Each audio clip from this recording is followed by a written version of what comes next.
Good morning, our distinguished guests and people who have joined us from all over the world. Welcome to this webinar titled Nigeria's Security Conundrum, Finding a Pan-Nigerian Approach. I'd like to especially welcome our distinguished panelists. We will talk briefly about the ICIR so that Nigerians who are on this webinar, in this webinar, understand what we do. My name is Dayo Ayeto. I'm the Executive Director of the International Center for Investigative Reporting. I'd like to provide a brief background to today's event. Just a couple of days ago, my former editor called me, Mr. Yoakin Kwotu, Intel, and said, Dayo, you are holding a conference on national security, and there's not one single security expert on the panel.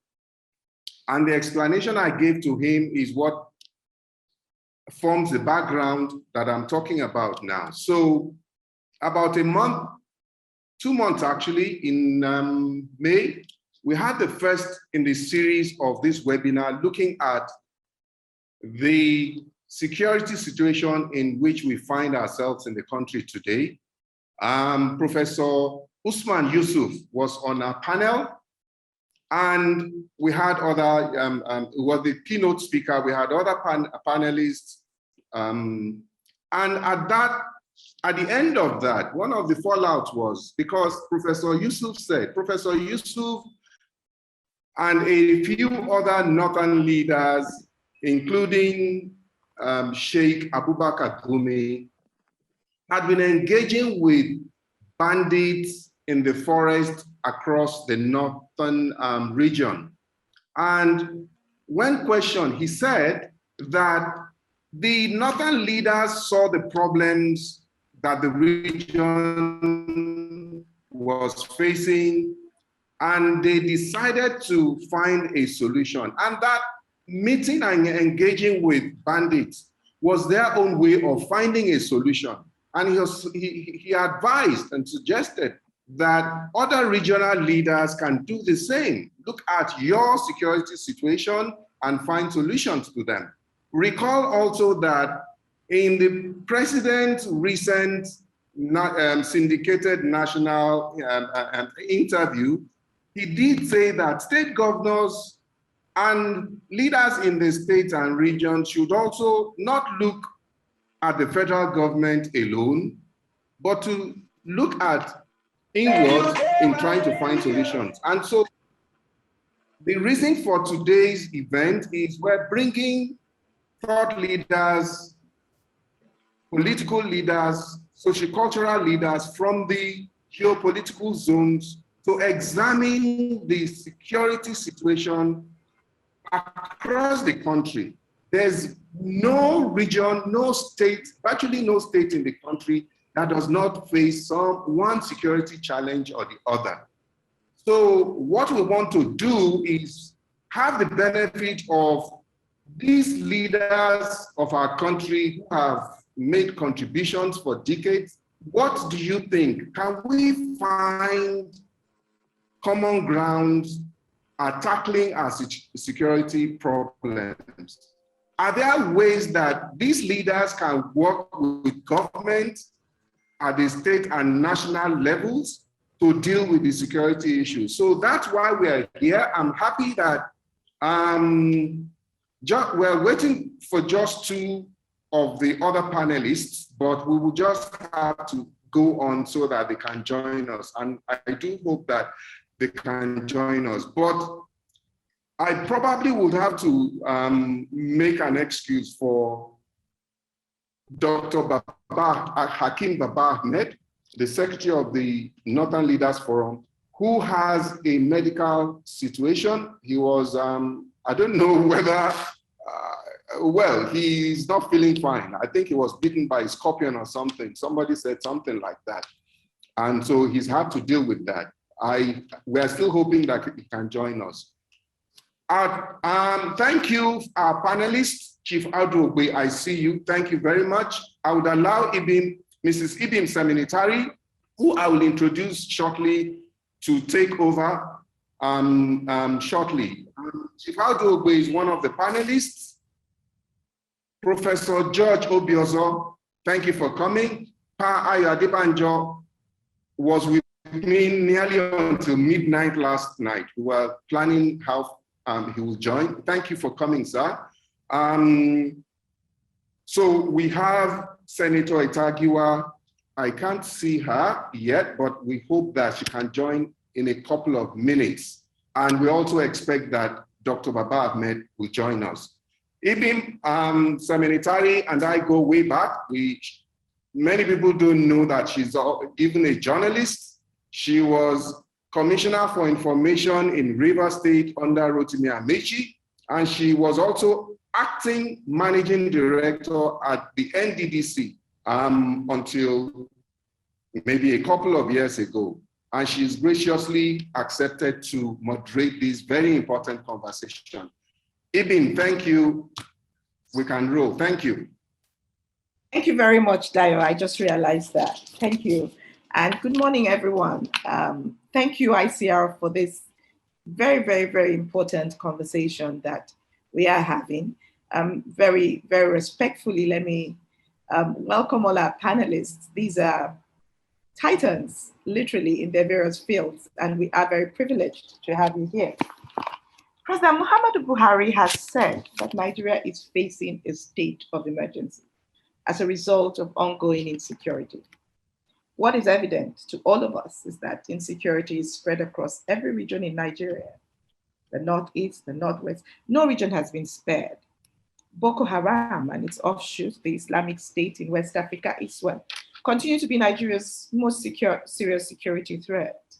Violent events linked to these groups have roughly doubled since 2015, when this government launched a major offensive. The groups have focused their operations in the more desolate areas of Borno and the Northeast. Nigeria's military withdrawal to super camps in 2019 appears to have given Boko Haram and ISWA freer range to move through the region's hinterland. Caches of arms and ammunition and vehicles are often the target of raids and military installations. Many of these stockpiles are usually not tracked. In the Northwest, Nsaru, a breakaway from Boko Haram, has been staging a number of sophisticated attacks in Katsina and Kaduna states. Exploiting the security vacuum, these criminal gangs in the Northwest have been behind a lot of kidnappings for ransom, targeting especially boarding schools. The ransoms collected have become a means of if you like, another economy, as it were, for these gangs. In Zamfara State, where the Northwest armed gang problem originated, rival groups raid and clash over artisanal gold mines that have proliferated in the past decade. The gang's control of the gold rush has attracted many impoverished and unemployed young people to join their ranks. The Zamfara state government itself has estimated that they have over 10,000 so-called bandits spread across 40 camps in the state. In the Southeast, revived Biafra secessionist activities have escalated in recent years, leading to violent clashes between Nigeria's security forces and militia groups. This has resulted in dozens of deaths, security and military. Well known for its underground radio presence in the Southeast, the indigenous people of Biafra, IPOB, established the Eastern Security Network, ESN, in December 2020 to act as a paramilitary force in the region. There are some who have argued that IPOB and the ESN have focused more on stoking anti-Fulani sentiments than advocating for autonomy in the region. Historically, the Northwest and the Middle Belt have been fertile plains and grazing lands of Nigeria where nomadic pastoralists and sedentary agricultural groups coexisted. However, desiccation and large land allocations to estate owners have begun to reduce or cut off historical grazing routes, as it were, increasing the crisis between so-called settlers and indigenous communities. In the South-South, the Gulf of Guinea has experienced huge piracy, and piracy in this region is now the worst in the world, accounting for over 95% of crew members kidnapped. Historically, groups in the Niger Delta have claimed to be motivated by the actions of multinational companies, which have polluted and impoverished the region. There is some righteous anger about this. However, today, profits from kidnapping appear to be the primary motive for the piracy branching out of the Gulf of Guinea. Declining oil prices also mean that kidnapping has become more lucrative than siphoning crude from pipelines. Police and military violence against civilians are a persistent impediment to sustainable peace in Nigeria. We all recall the 2020 nationwide EndSARS crisis. In the Southwest, there have been reports of Hausa Yoruba clash and the now ubiquitous Sunday Igboho problem. The diversity of Nigeria's security threats will require an innovative set of solutions adapted to each context. This would entail understanding the local dynamics of each threat and integrating them into a multidimensional national strategy. As Nigeria's challenges are largely domestic in nature, this national security challenge should require and will require active citizen engagement. That is the purpose of this conversation today. How do we get every citizen and indeed leaders of the various regions to get involved? With me to have this conversation are very renowned and respected Nigerians. Chief Audu Innocent Ogbe was Minister of Agriculture between 2015 and 2019. Born in Otukpo, Benue State in 1947, he attended Ahmadu Bello University, Zaria, and graduated from the University of Toulouse, France in 1974. He lectured at ABU Zaria in 1972 and went into politics in 1979. He was the Deputy Speaker of the Benue State House of Assembly. And in 1982, he was appointed Federal Minister of Communications and later became Minister of Steel Development. He was appointed National Chairman of the People's Democratic Party and later, of course, was one of the leaders of the APC. Welcome, Chief Audu. We also have with us Pa Ayo Adebanjo. Pa Ayo Adebanjo is one of the founders of Afenifere, and I would like to say the last man standing of the Awo movement. Born on April 10, 1928, he joined the struggle for ensuring the survival of development of Nigeria in 1943, first as a Zekist. Following the annulment of the June 1983 election, which was won by Chief Mko Abiola, Pa Adebanjo, as a chieftain of the Nadeco protest, stood at the barricades and made his voice known. At 93, he is still going strong and very active in promoting the ideals of democracy in Nigeria. Pa Ayo Adebanjo, you're welcome. Professor George Obiazo is a respected and accomplished diplomat. He is the President General of Ohaneze Ndigbo, a socio-cultural group for the Igbos of Southeast Nigeria. Born in 1942, he earned a PhD in International Affairs from Columbia University and was Director General of the Nigerian Institute of International Affairs. He was also High Commissioner to Cyprus. He was Nigeria's ambassador to Israel from 1999 to 2003. He was Nigerian ambassador to the United States from 2004 to 2008. Respected diplomat, very articulate, and definitely a pan-Nigerianist. Please welcome Professor George Obiazo. Yet to join us, and I will still introduce her because I won't be able to do that in the course of the program, is Senator Florence Ita-Giwa. She was born in Atabom, Bakassi local government area of Cross River State in 1946. She won an election into the Federal House of Representatives in 1992 and was elected into the Senate of the Federal Republic of Nigeria in 1999 to represent Cross River South on the platform of the All People's Party. She was in the Senate from May 1999 to May 2003. She was special advisor to two Nigerian presidents on National Assembly matters. She has received the Office of the Order of the Niger, OON, and the Sun newspaper's Lifetime Achievement Award. Once she joins us, I will welcome her on your behalf. Hopefully, to join us would also be Dr. Hakeem Baba Ahmed. Dr. Baba Ahmed is the spokesperson of the Northern Elders Forum. He was born in September 11, 1955. Dr. Baba Ahmed, was permanent secretary for 10 years between 1999 and 2009.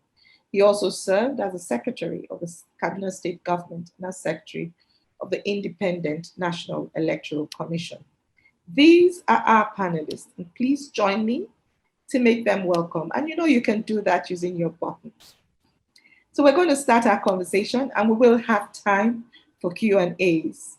Welcome everyone, and let's get rolling. Professor George Obiazo, let me start with you. And I'm sure you're not shocked that I'm starting with you. As president of Ohaneze Ndigbo, what would you say is the biggest threat Ndigbo face today? And what might be the best approach to address these threats?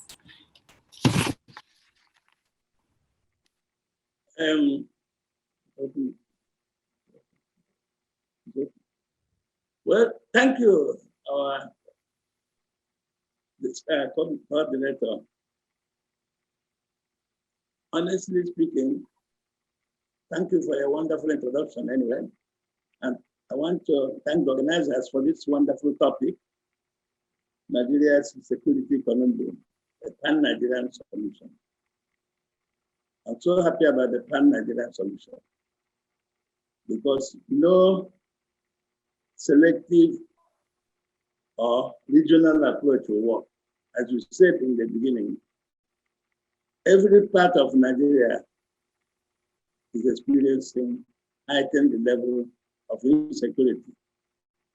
So for the Southeast, in the last 3 months, we have not experienced such level of insecurity as we did, because 3 months ago, even myself, I had the audacity to think and believe, convinced that Southeast was the most peaceful section of Nigeria. Within the last 3 months, changed drastically. Indeed, insecurity in Nigeria can be attributed to serious neglect. Small issues in Nigeria are left until they become a national disaster. If you like, a few years ago, insecurity was almost quarantine, controlled in the Northeast. Somewhere along the line, it got out of hand. For reasons best known. In order to actually solve the security conundrum,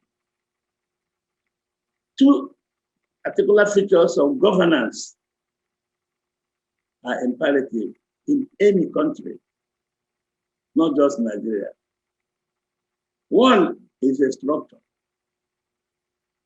that actually, upon which a nation is situated. If it's strong, it can control a level or even contain the levels of insecurity, which may develop because of the dynamics and contacts in a plural society like Nigeria. Another is the leadership, strong leadership that can actually effectively control the country. And with the loyalty and the support of the citizens. A governance that is fair and free, based on equity and sense of fairness, and with the loyalty of the people. You can also lower the tempo to insecurity. In the case of Nigeria, over the years, neither leadership nor the structure is anything you can write home about. And when both are weak, any form of insecurity becomes self-propelling, auto-driven, until it reaches the level we are today. In fact, in Nigeria of today, there's no place to hide. Whether you're on traveling by foot or traveling by air or traveling by road, you really do have problems in any part of Nigeria. If nothing else, a problem of anxiety, psychological. So what we do in the case of the Southeast, indeed, the Southeast situation is absolutely different. I am old enough to say, with some level of conviction, that what Igbos require is not actually to be loved, which is what some people think. What Igbos want is, in fact, equal opportunity as given and guaranteed for all citizens of Nigeria, instead of being, in all sincerity, experiencing what they call relative deprivation, which makes it difficult for people not to question the level of their acceptance as citizens of the same country. In other words, a feeling of alienation is actually a source of insecurity by itself. And since the end of the war, the attitude, the way Igbos have been treated, has shown incremental level of citizen alienation or denial of rights. I'm not even talking of privilege, denial of rights. So what we do, under my own administration, I have come to look at all these things and believe that most people do in Nigeria today. You must first look at the fundamental problems, accept rather than denying that there are problems. The first problem is a lopsided kind of federalism we're operating. That is why people are talking about the structure. But whatever name you call it, the structure, devolution of power, decentralization of power is absolutely important in order to create a structure, the kind of which enabled Nigeria to grow in the First Republic. And leadership that indeed cannot be giving or will not give a conflicting signal about a country divided into the beloved and the tolerated. That is the danger we have. Thank you, Prof. Exceptional thoughts. And I would like to turn the mic over very quickly to Pa Ayo Adebanjo. And that's because Professor Piozo touches on this matter, which says the fundamental issue is the lopsidedness of our federalism. Afenifere and the Pan-Yoruba groups have consistently talked about restructuring, sir. This is something you yourself have also advocated very, very, very strongly. So when we talk about restructuring and the attendance issues, what is the take of Afenifere on this matter of lopsidedness? The Igbos say they have been treated unfairly by the other parts of Nigeria. Have the Yorubas been treated any fairer? Is this a matter of Yoruba or Igbo or Hausa? Or is there just a fundamental problem with how we act together? What can we do about it? Payo. I must say from the beginning that deceit and dishonesty and pretense is one of the causes of our insecurity. and the leadership in the country with partisan administration of the heterogeneous society is one of the causes of insecurity. The constitution itself that being operated by the present government, which is a constitution, I continue to say, is imposed on us, fraudulent, because it does not take cognizance of the heterogeneous nature of the society, which was taken into consideration at independence when we settled for federalism. Originally, the colonialists gave us a unitary form of government. And it became clear from 1953 that this country cannot be run peacefully under a unitary form of government.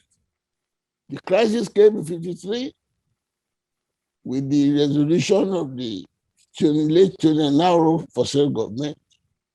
And there was crisis in the federal house. And we were all summoned to London. What is the matter? And it was made clear by my late leader that, well, you colonialists, you are the cause. Nigeria is not a nation. Nigeria is a group of nations. It's a geographical expression. You brought us together.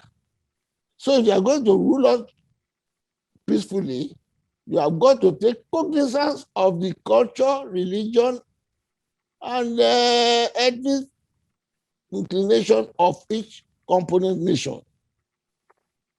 This was taken care of under federalism. The moderator mentioned earlier that we have been talking of lopsidedness. Lopsidedness is a result of the imposed constitution. And it was settled at independence. That must be taken, we must take note of that the present insecurity and the political crisis in the country is the constitution. When we solved this problem in 1953, with the establishment of a federal constitution, and I will tell the coordinator who said whether you should be restructuring all this. Restructuring is not a political philosophy. I continue to say that. There was nothing like restructuring other than the fact that we are saying restructure this system back to federalism. The issue in this country is federalism. You mentioned earlier that some people talk of devolution of power, state police, and all that. Those are the people who are trying to draw wool across our eyes. When you say you believe in devolution of powers, you believe in state police, you believe in local government something, but you don't understand structuring. What is structuring? Structuring is federalism. By the time you structure in a federal system, all these things you are mentioning, you are speaking to confuse people, they are embedded there. That's why I say dishonesty and honesty of purpose is important. That is what has happened. It is because of this abandonment of federal system, the consciousness of each ethnic group being taken care of under a federal system to develop at its own pace and culture and live together. By the time you see what is in federalism, that part is there. Take, for instance, you are talking of security. Under this system now, security is concentrated in the center. You can imagine somebody from Maiduguri coming to my village in Ijebuya as a policeman. What does he know of the terrain of the area? What does he know about the language? How can you do any intelligence service, intelligence gathering among the people without understanding the language? Exactly now, as we are talking of the people evading or kidnapping. Who are they? And we are not honest with the situation, including the coordinator. You are mentioning how the problem in the Southwest and just say outside Yoruba clash. That's not fair. There's no outside Yoruba clash. We are talking of Fulani men who are raping, kidnapping, and driving our men from farms. That is the cause of insecurity in the West. It's not outside Fulani. Outside Fulani is Dangote not a Fulani. Have we attacked his establishment? All the wealth of most Londoners are in the West and in the South. The boy, the establishment, has his own in the middle belt and in the Delta area. We are not quarreling. We are talking of Fulani men who are raping, kidnapping, murdering our people. And Thank you, sir. I know that's the cause. And I said, well, the end of the state, the end of the government, turn a blind eye. Okay. And we say, well, take for instance, when you say you don't give them state police, and you ask the governors to take care of the place there. All the instruments of architecture is in your hand. How can they take care of people who are armed? Even the Fulani, you don't like to mention the word Fulani. And I ask those who are quarreling, how many of these people attacked that, how many of these people have been attacking that have been singled out to be Igbo or Yoruba or Ijaw? Let us address the issue. Right, even our Fulani friends, who should have addressed the people that, look, you people are giving us bad name. Stop this. Akedoluale in Odo said, Fulani answer in the forest. Not the people who are living us there, not the Dangotes who are giving us employment. Yes, sir. We are specific about the Fulani people causing cancellation. I will need to move from you, sir, if you can hold your thoughts, because I will return to the matter of what we can do about the crisis. Let me very quickly... No, sir. I will come back to that, sir. I will come back to that. Let me quickly take a few thoughts from Senator Florence Itagiwa, and I'll return to you very shortly. Just hold your thought for me, sir. Please. Senator Florence Itagiwa, you've listened to both Professor Obiozo and Arewa Ndigbo address the matter of federalism. And indeed talk about the 1953 conference, which is where the minorities complained and said they wanted their rights protected in the country called Nigeria. Cross River State, your home state, has been a haven of peace up until very recently. Kidnapping is on the rise in that area, and everyone is wondering what could be the cause. Pa Ayo has alluded some issues. What might you think has led to this increase in banditry, kidnapping, and insecurity in the Niger Delta in the South, and what can be done? Senator Itagiwa, please. But, you know, I agreed to join this panel most reluctantly because, number one, I believe that this issue, you know, we've been talking about, you know, the issue of insecurity and uprising in Nigeria forever and ever.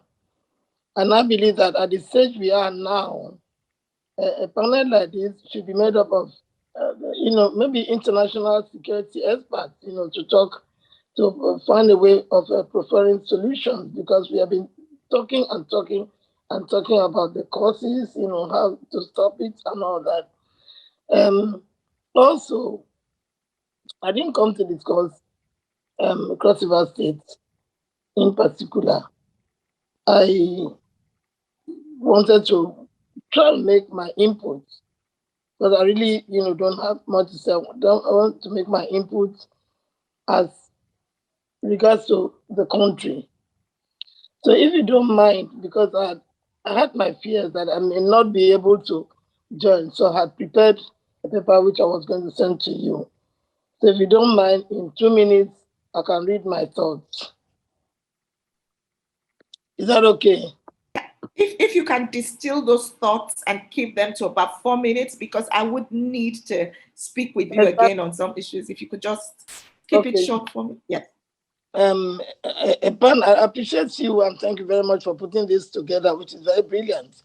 But in my opinion, a pan-Nigerian approach to Nigeria security issues in the classic sense of the word is not really feasible. My reasons are the nature of the issues underscoring the various security challenges are different and nuanced from place to place. While some are ideologically driven, like the yearning for restructuring and ethnic self-determination, others are driven solely for, sometimes criminal reasons. For instance, I have my issue, and if you are talking about Cross River State, what is happening in Cross River State would have been worse than what we are hearing today. Because number one, the efforts of the governor, he's tried to put it under control.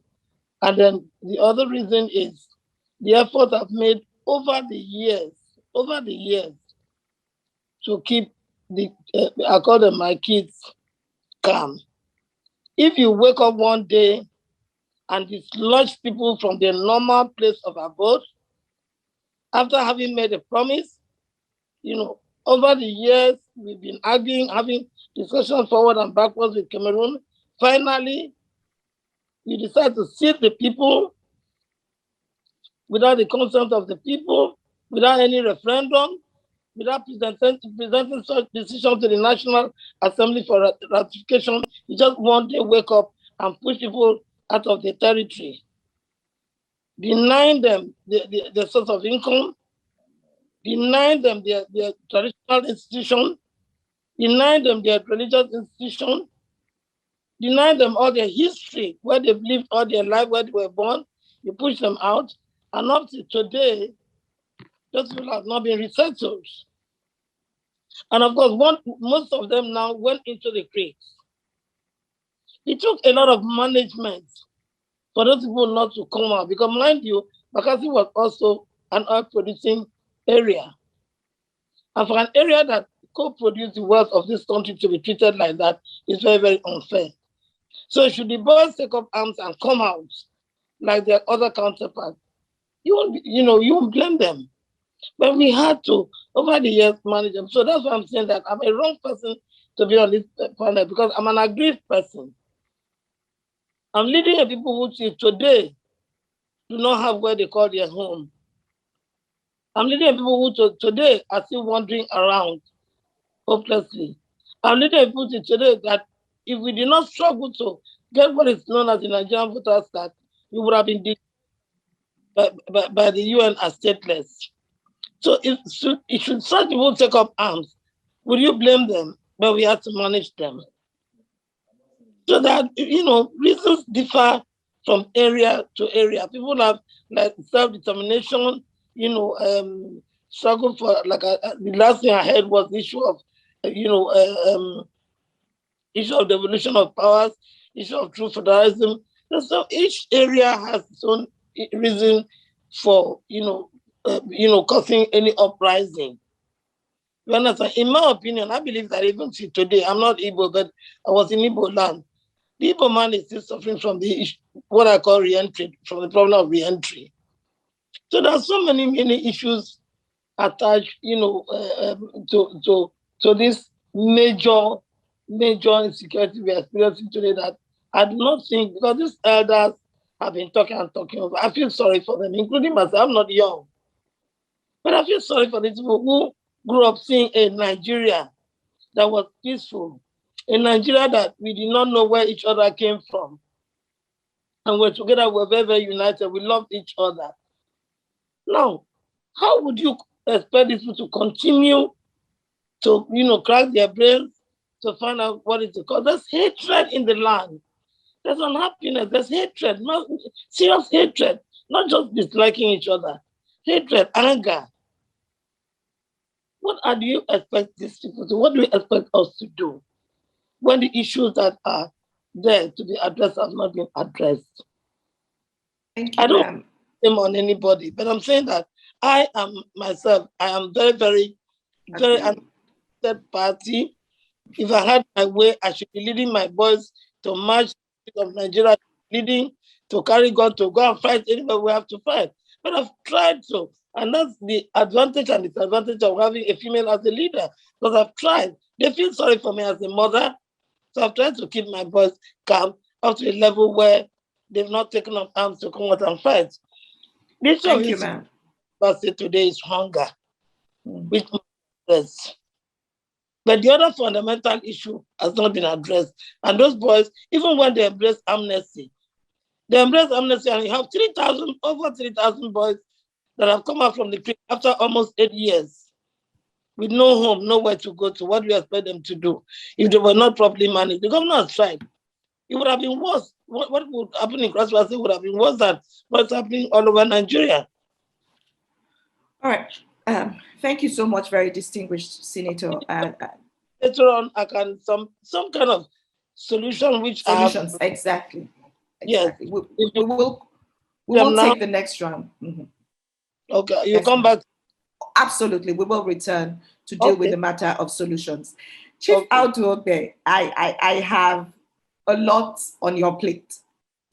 From all of the contributions, from what people have said, there is the feeling that Nigeria is on the precipice. You know, we're the precipice. It's just a little turn, and we're going to just turn over. You yourself have said that Nigerians have not faced this challenge before, and I'm quoting you: killings day and night. At no time has life been so tough, except during the Civil War. This is your quote. At no time has life been so tough, except during the Civil War. Professor Obiozor has talked about the fact of re-entry and the fact that the Igbos feel they haven't been treated fairly. There's a matter of equity. You yourself have said that the North also is suffering from deprivations and matters of inequity.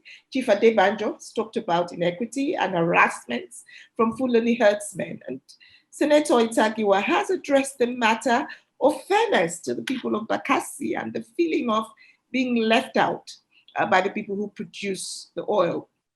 So across the country, there is a feeling of anger, palpable anger. Listening to you speak, you've been through it all. What exactly, in your view, is the reason this crisis is intractable?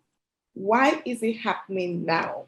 And how can leaders across regional divides stem the tide? Chief Audu, please. First, let me thank you all for finding time to come. I thank my colleagues on this panel, and quickly say that we as a people, especially as Africans, have one major weakness, which I think tends to prevent us from analyzing our problems very concretely. Positions have been taken now on what happened, alienation, what happens to appear like discrimination. And these are concrete issues.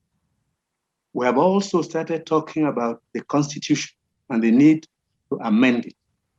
They talk of restructuring, all very valid. But there's something that virtually every one of us seems to forget. What is the state of the nation's economy? Because at the back of all this, which is what Senator Florence Ita just mentioned now, why is life so difficult today? There are decisions we took 2 or 3 decades ago, which are having terrible impacts on us now. We are devaluing our currency almost every week for nearly 3 decades. Industries have collapsed. In the Southeast, close to 400. In the North, about 200. In the West, about 200. We've become a nation of importers of everything. Just 2 days ago, they gave a profile of imports, 40 trillion naira on imports and 4 trillion on exports. No country can survive by merely importing and importing and importing, not finding enough foreign exchange to pay, and hope to have happiness in the land. The naira in 1981 was $1 million naira was $1,571,000. Today, $1 million naira is $2,000, and it's getting lower and lower by the day. Where are our industries? Who is responsible for the insecurity apart from the herdsmen crisis? It is the youth. How did the youth become problems in the society? They have nothing to do. They have no jobs. They have no hope. So they've taken the weirdest of routes to self-fulfillment. There are those who sell human spare parts. There are those who kidnap and match children, 5-year-olds, into the forest. There are those who believe that if you can kidnap and make 10 million, is a justifiable way of raising enough money to start your business. And then there are those in the system who know what is going on and will not, for cultural or other reasons, say a word about them. The problem primarily is the economy. Of course, I know we need to look at governance, at the structure of governance, even the fundamental philosophy of governance. Here is a book I'm reading now. This is the Willings Commission of 1958, where minorities' problems were seriously amplified. I've done my research to find out what were the issues, like Florence Ita mentioned, and others. Every one of the minorities in the different zones today came out to project their problems and their issues. And it's very interesting what the conclusions were. So today, things happened 20, 30 years ago with consequences today, but we're only looking at what is happening today and not looking back at what caused them. And things are happening now, which will have consequences 20, 30 years from now. And we'll just look at those problems and I refuse to realize that they began at a particular time. I once mentioned that perhaps we need to set up a ministry of the future. And people laughed. Our population is galloping ahead. By 2050, we shall be probably 450 million. Where are the schools to accommodate our children? Where are the hospitals? Where are the railway systems? Where are the roads? Where is the food? Even now, a mudu of gari is 800 naira. One tuber of yam is 1,000 naira because farmers can't go to the farm because herdsmen won't let them go there. How did we arrive here? I agree that we do need to sit down and look at governance, even within the states. What is happening to local government management? Maybe 2 or 3 states in Nigeria are allowing their local governments to function. The rest are not letting them function. 200 million, 300 million goes to a local government in a month. Look around in your local government. Is there any grader to level village roads so the farmers can go to their farms? None. Is there drinking water? No. Are primary schools being repaired? No. So where is the money disappearing to? So these things are causing a lot of tension. And the youths who have gone into criminality as a way of life will rationalize it by saying they have no choice. So let me come down to summarize the first part of my submission. We are planning a conference soon of the major ethnic groups and the cultural associations. Ohaneze, Afenifere, the South-South group, and other groups to sit down and ask ourselves, our country is in danger, it is going down. If we don't save it and chaos comes, every one of us on this panel or wherever will be in trouble also, because where do you go as a refugee? And when you're going as a refugee, what do you carry? In which direction do you move? It is a possibility that people may say, no, it can't happen. It can. So thank you for calling this. We need to talk more. We need to look at the past, look at the present, and look at the future. We need to correct inequalities. We need to balance. I believe in power rotation, for instance. I believe in it because I think it's only fair for power to roll around so that every part of the country feels a sense of belonging. But I'll leave it for now. Thank you so much. Thank you, Chief Aldobe. Plethora of problems. I mean, we could talk about our problems till the cows come home. Now I'd like us to begin to talk solutions. What are the solutions we are proffering? And let me start again with you, Professor Obiozo. Now, you've spoken, sorry, sir, just a bit of guidance. You've spoken about the feeling of the Ndigbo, the feeling of the people of the Southeast, the feeling of alienation, the feeling that since after coming out of the Civil War, they haven't quite returned. And that the people of Igbo land are not asking for any favors. They're asking for fairness. What do you think would solve the problem? Good. What do you think will solve the problem? Thank you very much. Yes, Nigeria is in a bad shape. In fact, let me use the word of my wonderful friend there, principles. Even other people are using other words, like Nigeria is at that point of no return. I want to tell you something that is very unique to Nigeria. One that is unique, but really tragic, is that Nigeria is one of the luckiest countries I can think of, in the sense that its problems can be diagnosed and made clear. But to solve it, the leaders don't have political will to solve the problem that have been identified that is a serious problem. Until when it becomes a disastrous problem, then everybody looks as if they didn't know it will happen. My dear, Nigeria, even by its amalgamation, is a tragedy waiting to happen. Even those who created it know that unless a good work is done on it, it will eventually disintegrate like other empires, like other federations that couldn't manage themselves.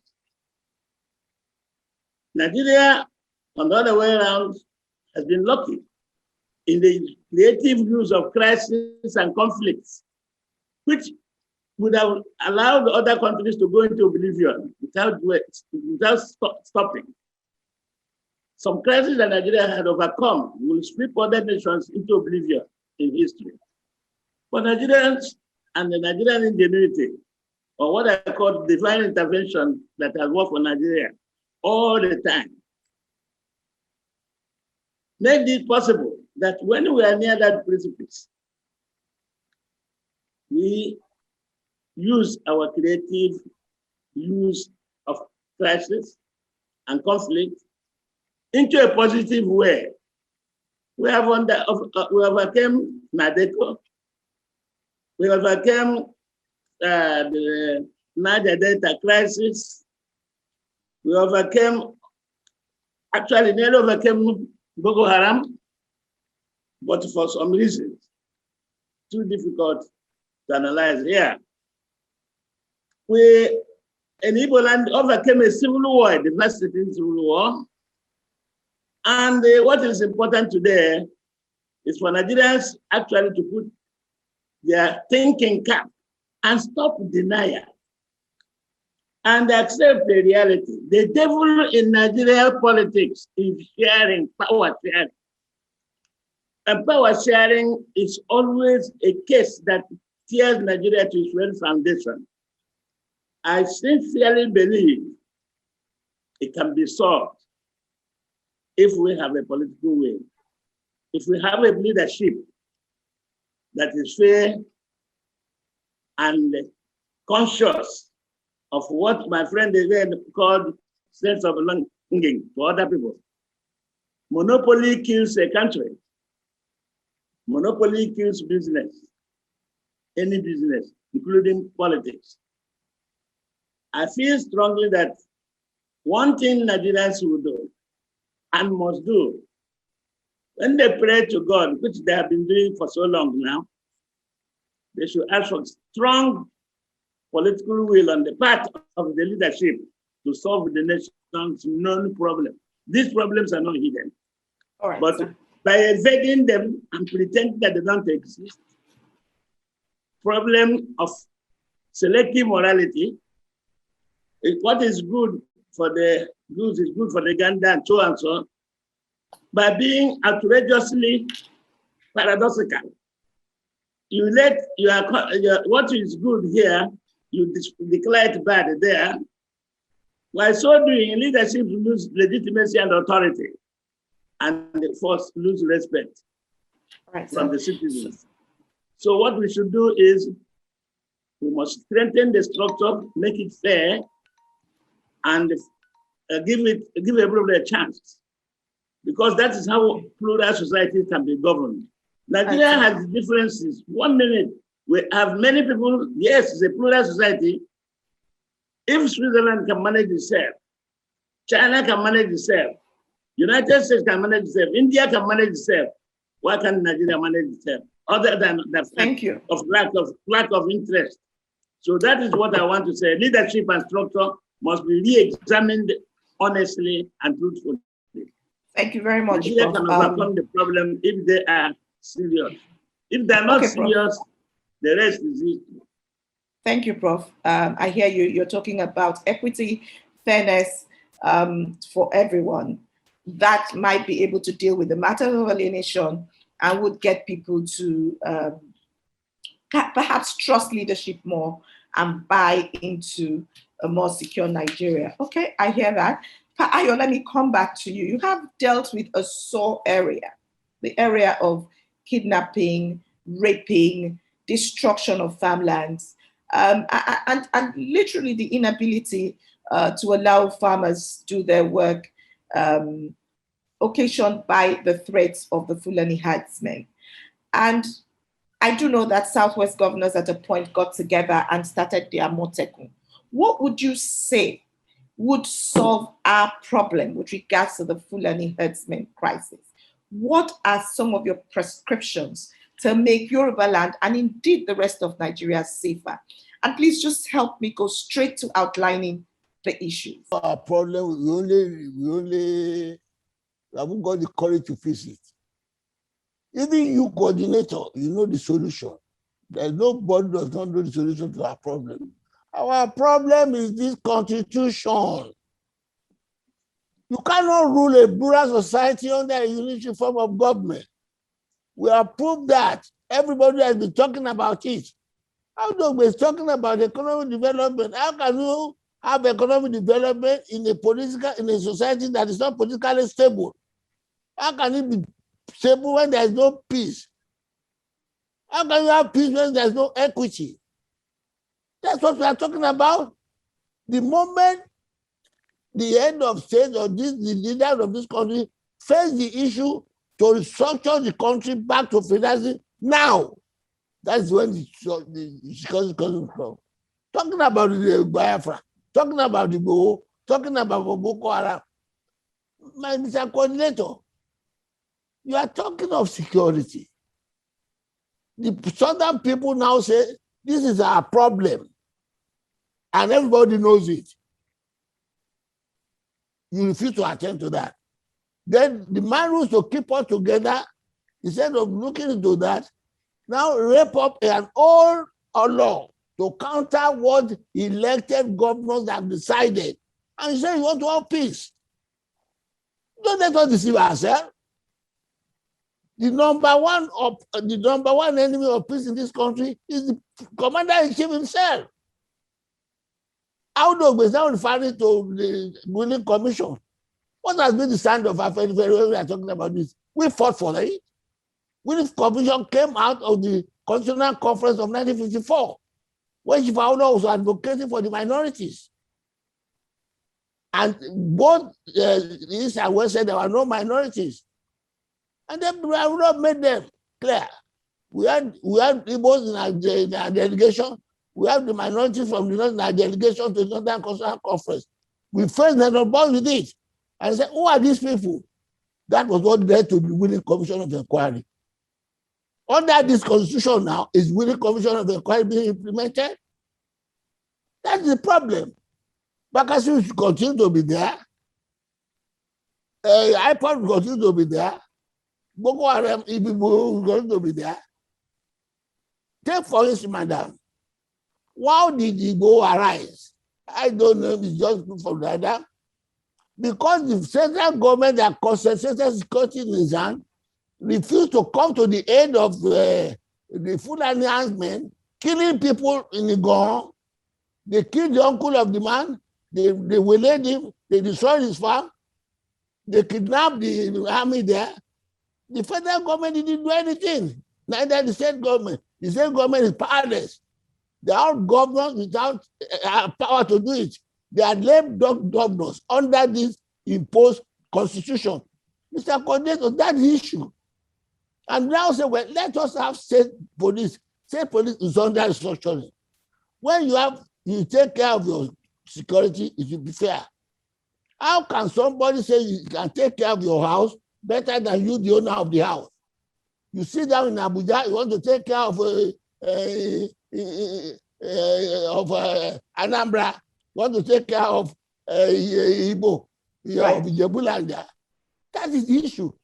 Our problem is the constitution. Okay. Don't make any mistake about it. The moment you deviate, you call it another name. Many of you are trying to pamper the federal government. You would like to say, if you have the courage, all the country have been saying now, change this constitution. Okay. The end of the state, did you attend to that? Even southern governors, unanimously, come for, let us have a dialogue, which is which is what the OBS are saying. The end of the state didn't pay any attention, and so you want to have peace. You will continue to have this disruption until you settle the question of equality under the constitution. This constitution concentrates a lot of power to the federal government, and I've said it, this constitution made the president the most powerful president in the whole world. We must change it if we want peace. Okay, thank you very much, sir. So it's still the same matter, the matter of the constitution restructuring, and just true federalism. Senator Itagiwa, you did have some contributions you wanted to make with regards to solutions. We're talking solutions. Solutions to the insecurity. Yes, ma'am. Yes. That's one of the confusions you are having. You talk of true federalism. There is nothing like true federalism. It is because the people are running this constitution called it federal. That is what those of us who are looking for federalism talking of true federalism. Because some of them want to confuse us, often tell us. So we must make that distinction. We must make that distinction. Right, sir. We'll return to that. Don't let anybody draw any wool across our eyes. That's all right, sir. I did say federalism, as you stated. But let's listen to Senator Itagiwa, please. Yes, Senator. Thank you very, very much. And I must say again that it's a privilege to be part of this panel and listen to these very brilliant fathers of this nation. I think I also must commend my dear big brother, Audrey Ogbe, for touching on the issue of the next generation. I think number one major problem which has to be addressed is that issue of the next generation. Number two problem is the issue of political disconnect between the leaders and those being led. And that has happened because of the pattern of voting. Until you introduce that electronic voting, which would now enable anybody that wants to represent or lead the people to go and make himself or herself known to the people. Today, the political class hardly know who their leaders are. So, and then these leaders go through, all sort of ways and means of winning the so-called election, if at all there's any, and come back in the midst of poverty to flaunt their wealth without thinking about the welfare of the people that they're supposed to be leading. In the midst of such poverty, they come back and do not address the welfare of the people that they're leading. In my opinion, I still feel that one of the things that happened in this country that would have given leaders food for thought was the NSAS. NSAS at the point that it was well organized before being hijacked. NSAS addressed the grievances of the next generation, was very well coordinated and very well organized, and they came out. That would have been a food for thought for the leaders of this country, that these people came out to address their future. They came out to address the cause of insecurity in this country, that the Nigerian youths are being trampled upon. Nigerians are being trampled upon because my people are being trampled upon. If I'm in a country where today they've not addressed the issue of my resettlement, that means that I'm being trampled upon. So the solution is that, number one, government has to address the issue of the pattern of voting and the leadership that we have in this country.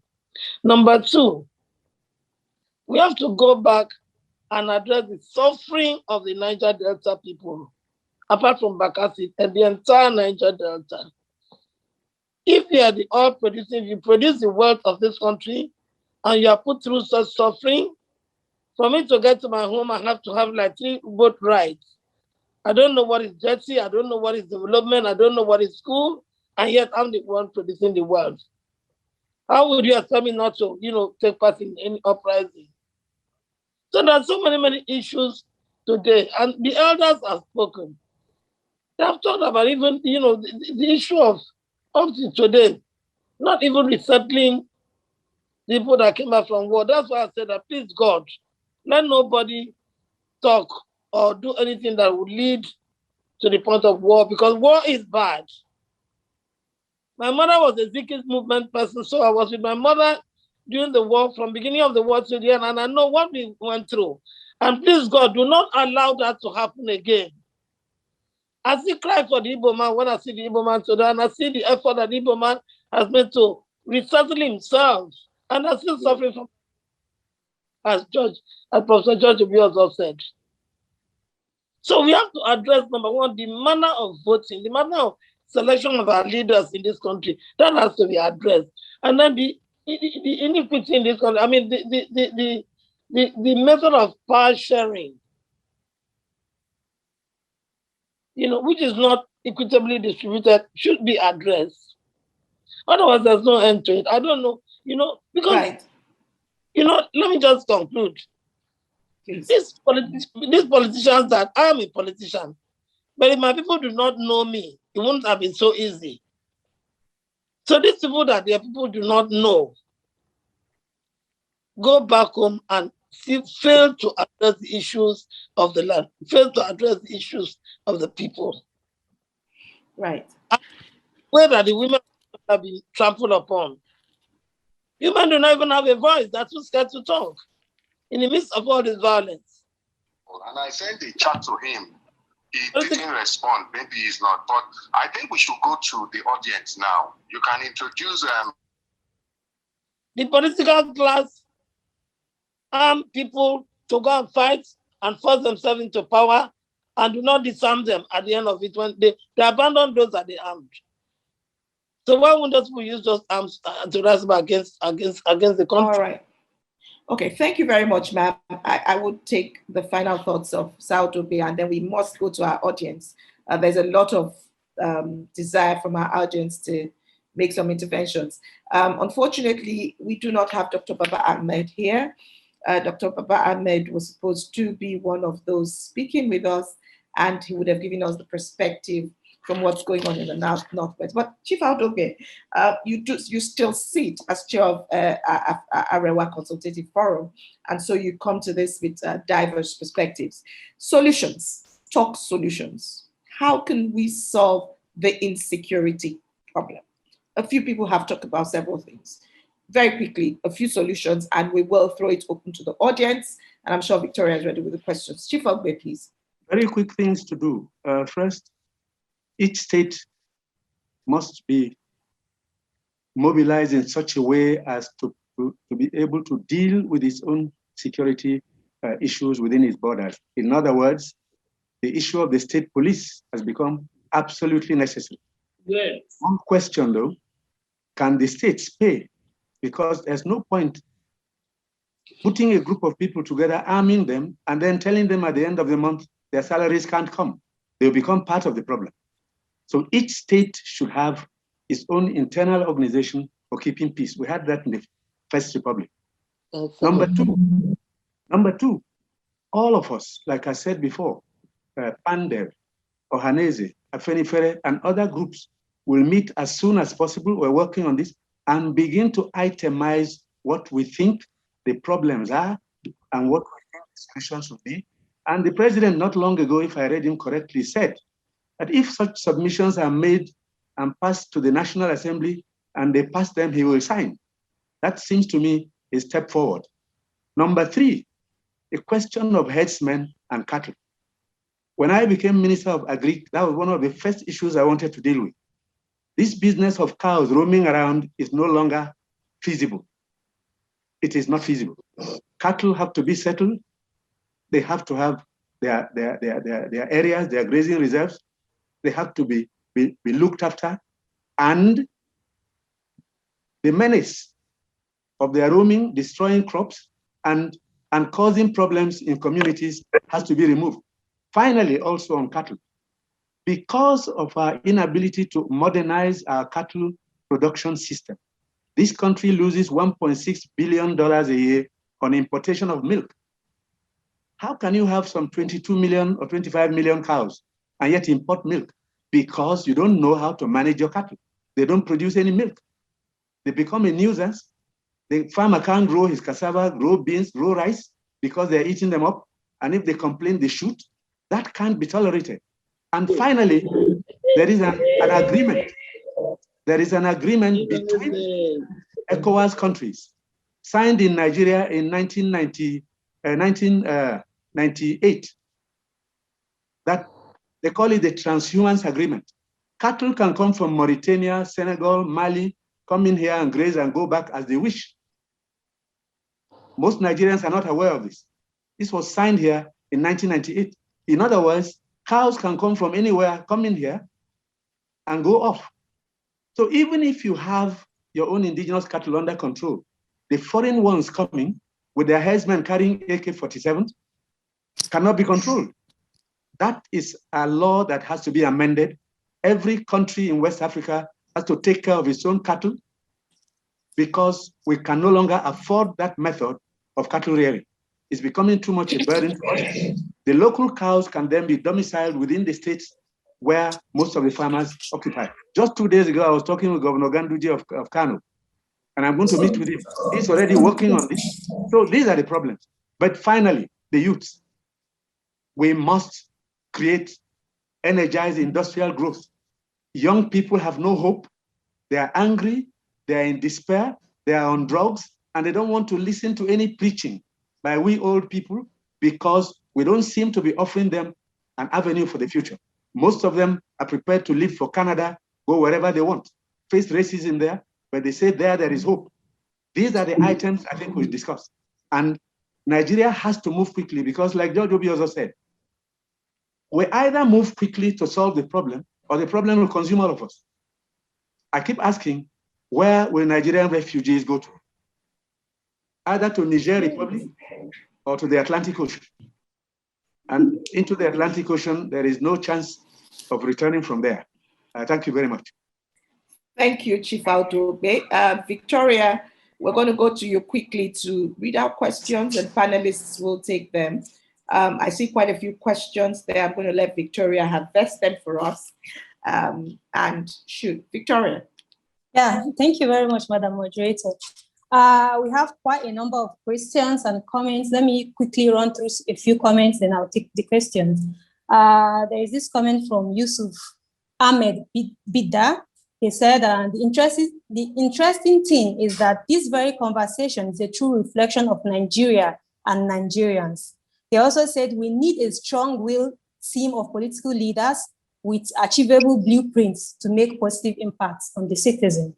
We have another comment from Muhammad Awad. He says the way forward is to uphold the rule of law. He said upholding the rule of law is the only solution. Then we have another comment from Ayodele. He said, at the heart of the nation's security conundrum is the issue of fraudulent 1999 unitary constitution, which is disguising as a federal one. So he said this constitution has given room for lopsided arrangements. So he said the way forward is for us to go back to the constitution and make the constitution of the First Republic.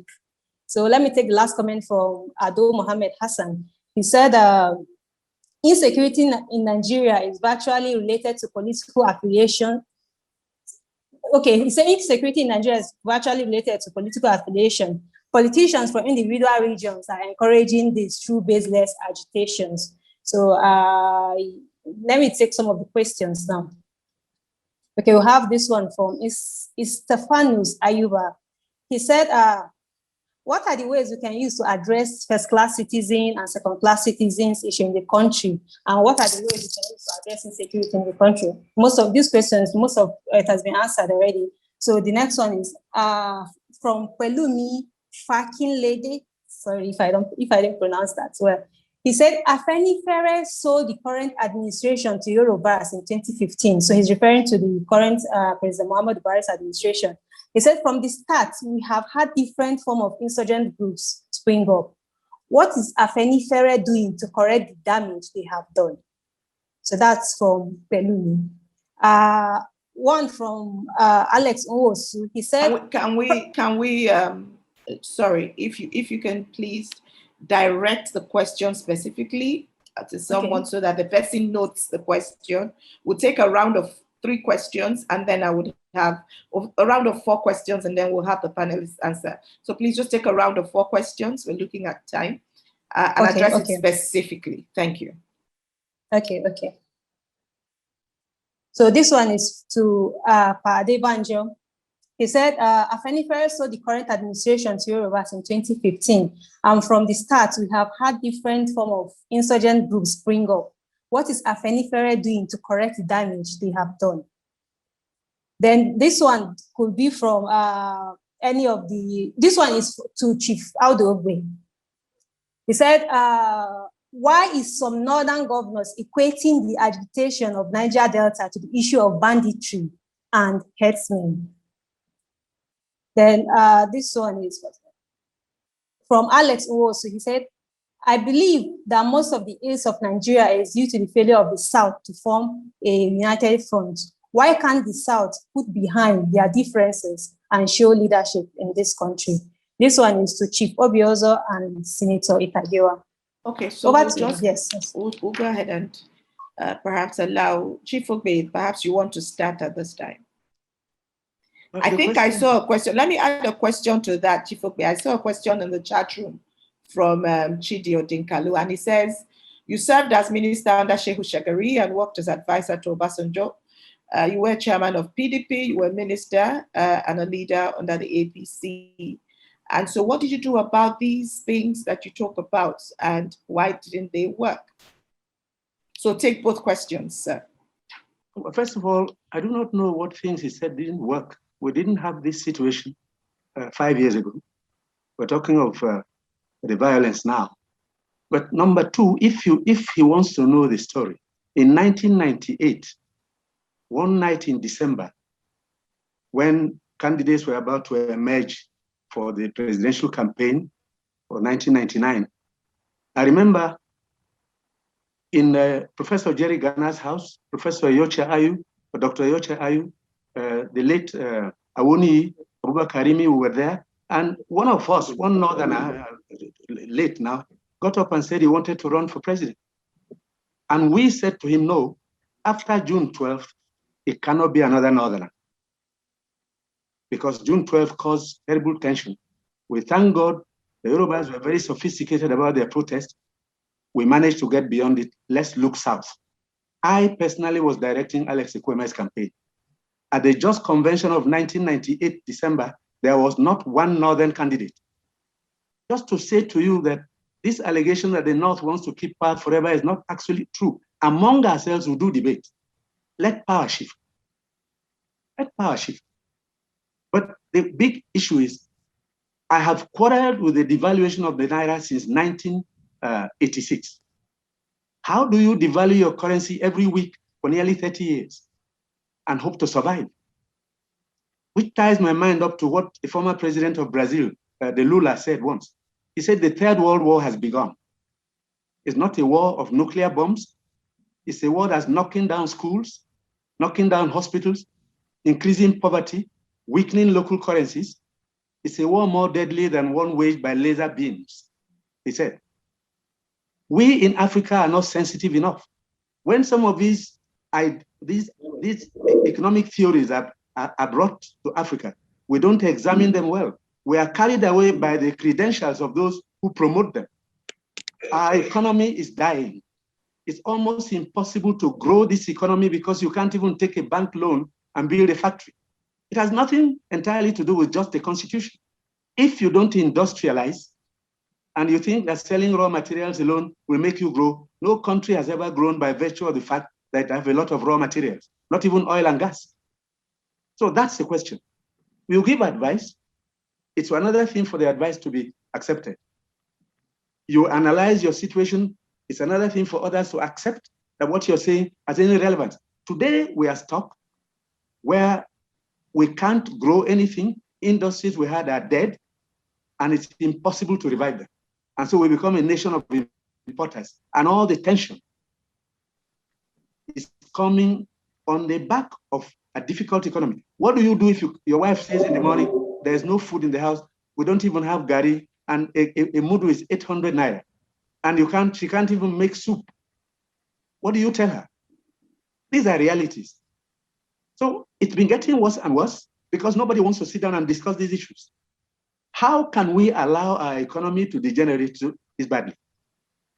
How can we not see that something is wrong, that we should retreat our steps and say, wait a minute, what are we doing that's not right? How can we cut down on importation? Because that's where the disease is. Is there another question I'm supposed to answer? No, there was let me go quickly to Senator Itagiwa and Professor Biozo to address their question. I hope they noted it. If not, can Victoria rephrase?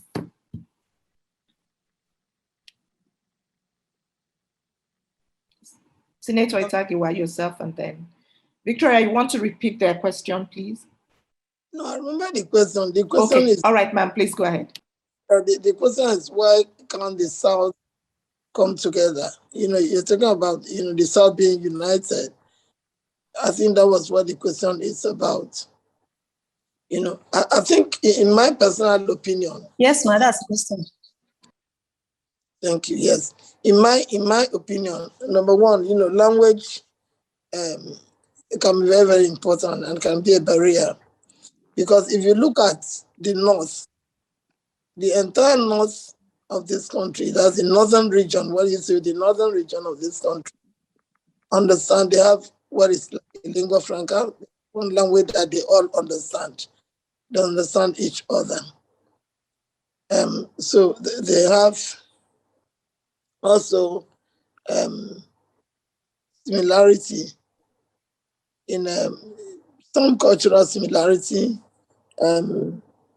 religion, which though those who are not Muslims are considered to be a minority, the Christians, you know.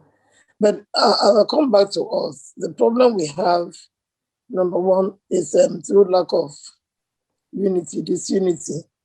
And sometimes in my moments of quiet thinking, I say to myself that maybe because we all do not understand each other, ethnic language, we don't understand each other. Everybody has his own language in that region because that plays a lot of you know, a major role in bringing people together. And that's why you always have that problem. And then number two, you know, the issue of each state having its own peculiar problems. You know, our problems are not identical at all. The riverine people have the problems, and the problems will always be there. The Niger Delta have the problem. The problem of the Niger Delta is different from the problem of the east, of the Igbo. The major problem of the Niger Delta, again, is the problem of being trampled upon. It's the problem of, you know, producing the wealth of this country. And yet, you know, the Niger Delta is not developed. You know, the people are not recognized. They're not, you know, very, very, very, very active in governance. However, I'll also blame ourselves you know, and I'm not talking about the Igbo land, I'm talking about the South where I come from, that the problem we have is that most of our leaders, that, you know, again, it is the way they've made us feel inferior, that once we are given that opportunity to get to the corridor of power where decisions are taken, you know, out of being overwhelmed and all that, you do not really address the issues that you are there that should have addressed as you should address it. The issue of fear, the issue of, you know, being overwhelmed. So you go there, you just address your own immediate issue. I'm trying not to be derogatory in my presentation today because I'm of my age. I'm not that radical anymore.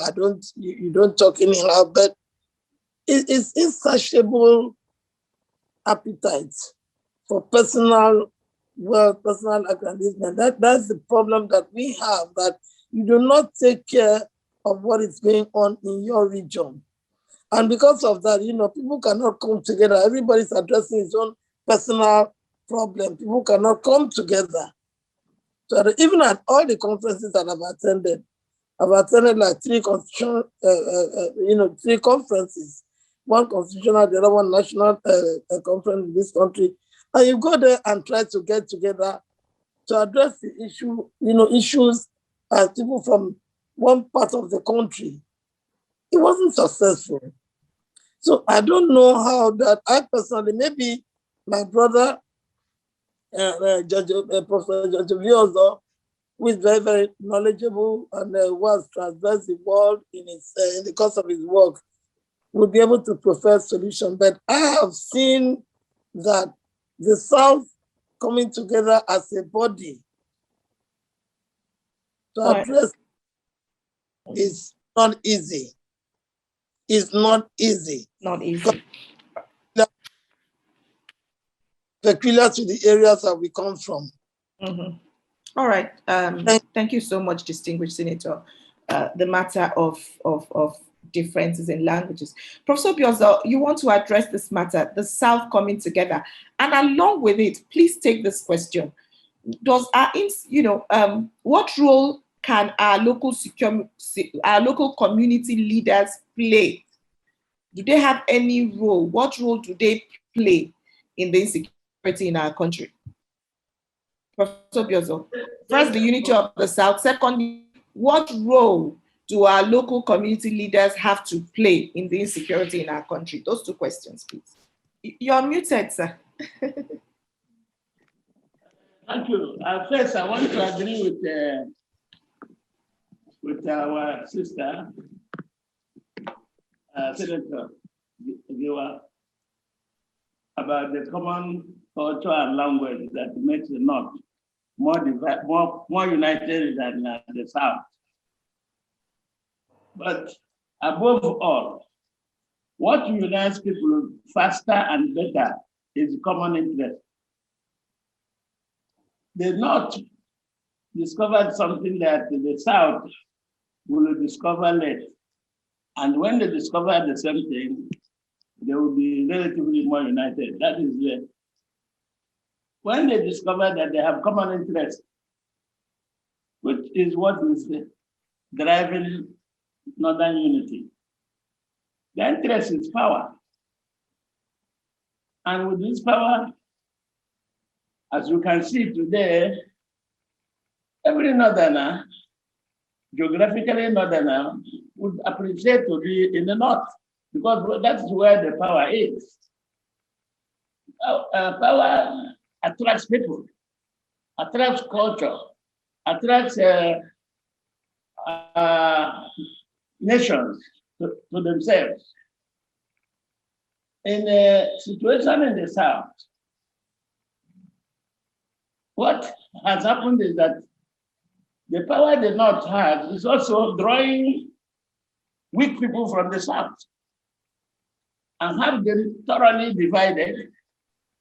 As a matter of fact, the history of Nigeria is full of dividing the South, a percentage of the South, a portion of the South, or a fraction of the South, to aid the North to continue with power. Because people are first and foremost considering their political interest, power interest. So it's power equation that determines more of the unity we're talking about. Fortunately, common interest is now becoming a reality in the South. And the good news I have for you is that at least in the last few months, even few weeks, you have seen a tendency of southern political leaders coming together to defend the common interest and to actually assert their common interest. And you can also see the reaction in the North, that this is an unusual thing that I see. Even by their reaction, you can see that they don't like what they're seeing happening in the South. They're doing it in the South because common interest is united the South. What is the common interest? You have seen the open grace, anti-open grace, because the herdsmen are doing similar damage to all of them. And so common grief has brought to them some form of unity. And that is what I mean. People don't unite for nothing, they unite for their interest. Religion might unite them, but interests also can divide them, even if they're in the same religion, as you have seen in Sudan and the other countries of the world. They share the same religion, but not the same politics anymore. So for us in the South, when a small group is threatened, everybody thinks it will stop there. But if the injustice goes around, then all those people that are aggrieved will unite. And unity can come through common grief. Today, that is what's happening in Nigeria. And it's a very dangerous thing. Because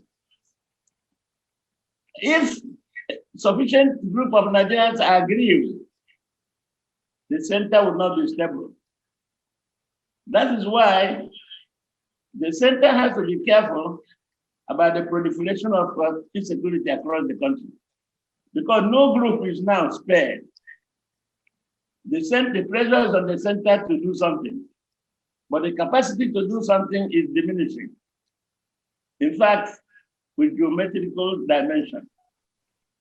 So the federal government has a problem now, which means it must begin to build bridges back to the different sections of Nigeria, either among themselves or directly with the federal government, in order to enhance its strength to manage the insecurity in the country. But I'm asked, what would the local groups do? The local traditional leaders definitely can do a lot. Citizens know themselves. Chief Adebanjo referred to something about the desired nature of our federalism. The desired nature of our federalism is that everything is controlled by the center. You take a man from DU in Meduguri, you go and be a policeman in Ohaneze in Abia State, or bringing Kebbi at Abeokuta to be a policeman to deal with the crime. The reality is that as countries grow into complex, the security system also become more decentralized.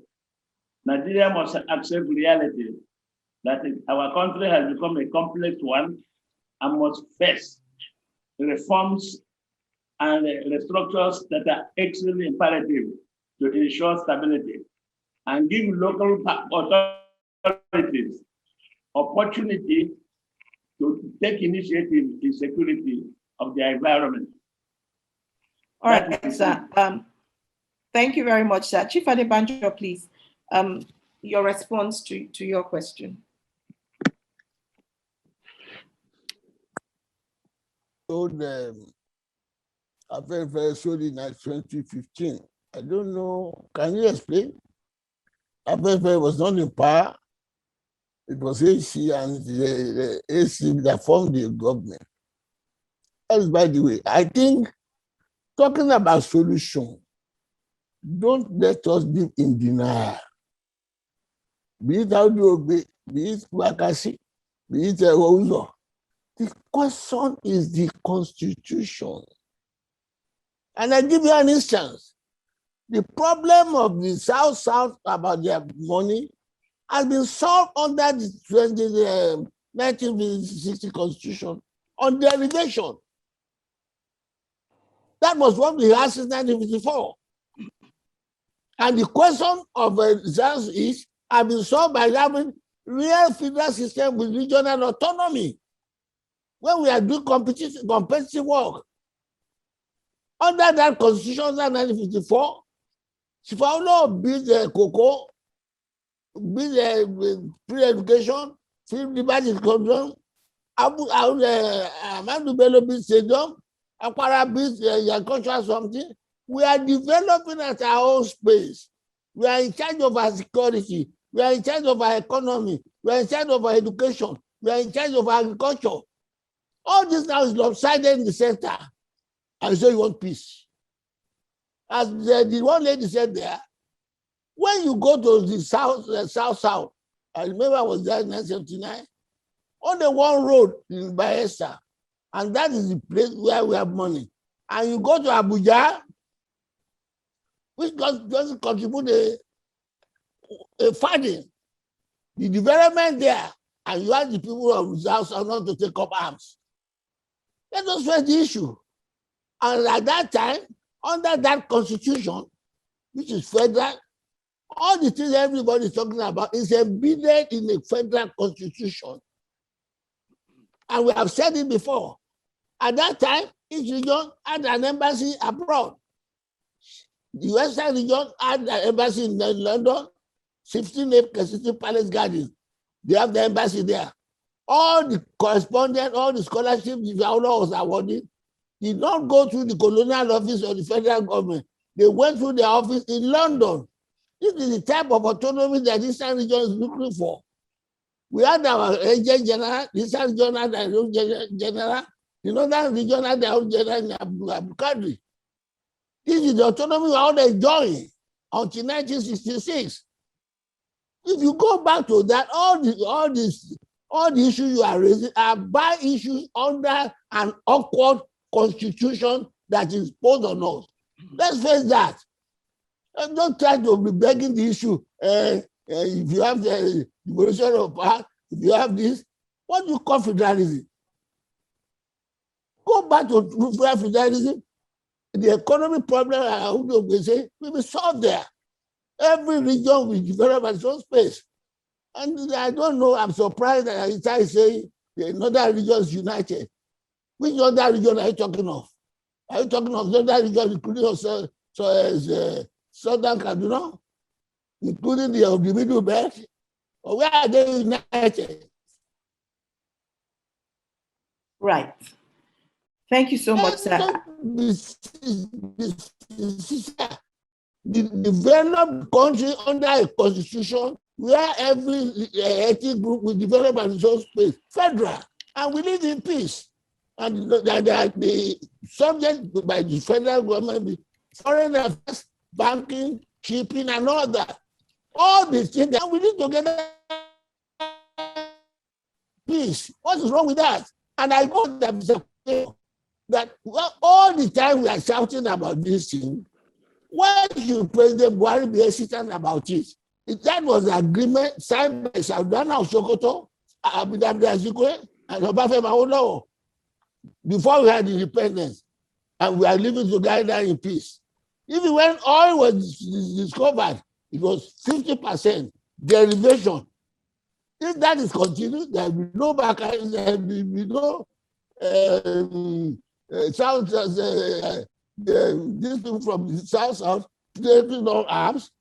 You go to the root of the problem, change the awkward constitution. All right, sir. We have to.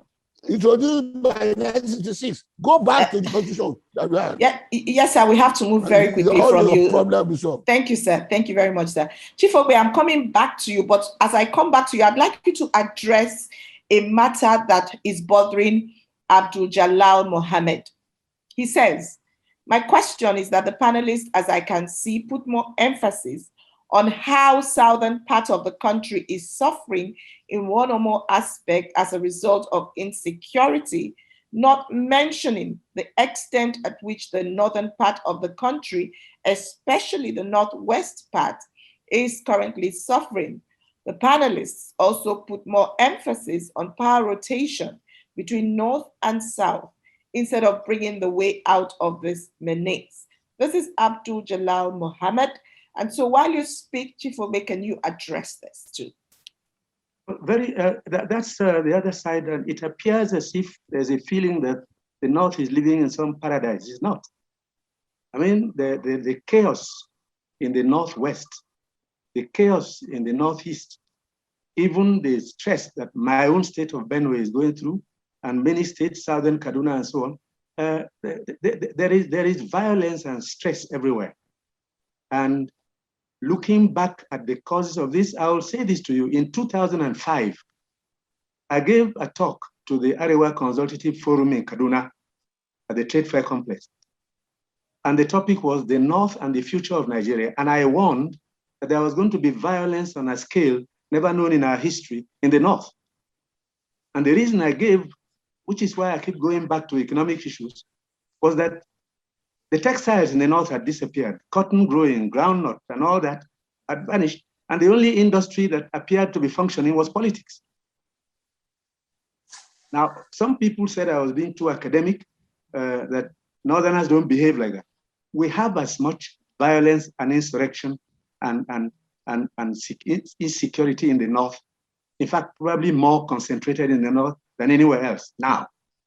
So let it not be presumed that the Northerners are living in some paradise. We are not.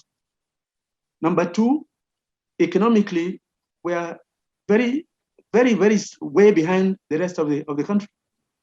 Most of our industrial efforts in those days have disappeared.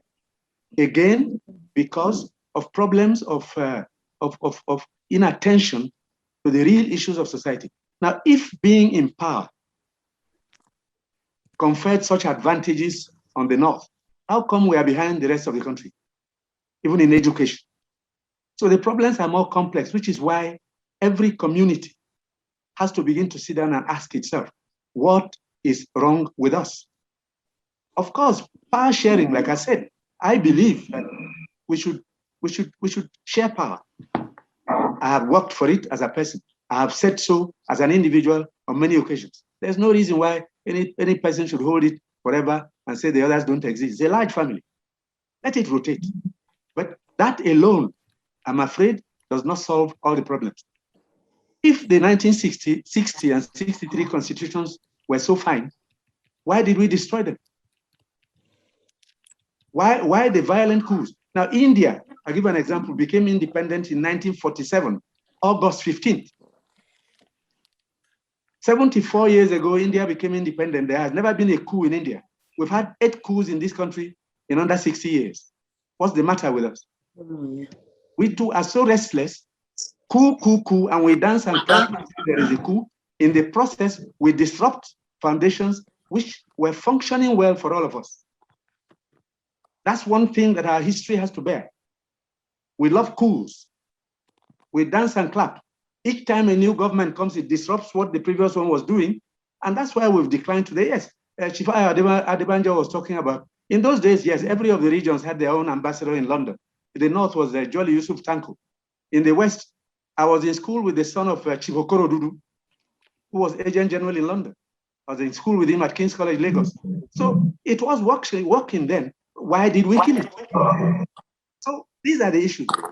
We have to meet, sit down, look at the country as a whole, agree on those things that will bring us closer together, recognize each other's existence, make sure there is peace and respect for each person. But within our communities, we also have to ask ourselves, is governance working? Are we governing well? which is a question that I think Itagiwaru raised earlier. Are we really seriously working to govern well? What are we doing with our local governments? In spite of the disparities, money goes to them every month. Does any one of us want to tell us that when he goes home and sees development in his local government, so where is the money? We must not cover up failures within our states on the grounds of the national presumed inequality, as if the North is in more serious trouble than many states. Where? We're back, we're way behind in education, industrial growth. We're not doing well at all in many areas, maybe one or two states like Kano and others, but we are in serious trouble as well. So the country is actually sick, very sick. And it's good we're talking like this. When we now meet, which we should do soon, and sit down one after the other, analyzing these issues, we should present them to those who are in charge of governance today and decide that this is the way forward. I do not see anything wrong with that, but we must not carry on as if the North is all very happy. We're not. The venom with which these boys are behaving in Zamfara. You go to a school and carry children 3 years old and march them into the forest. And you don't see anything wrong with that. So these are issues which Nigeria needs to weep over, because we can't survive like this for long. Thank you for giving me a chance. Thank you very much, sir.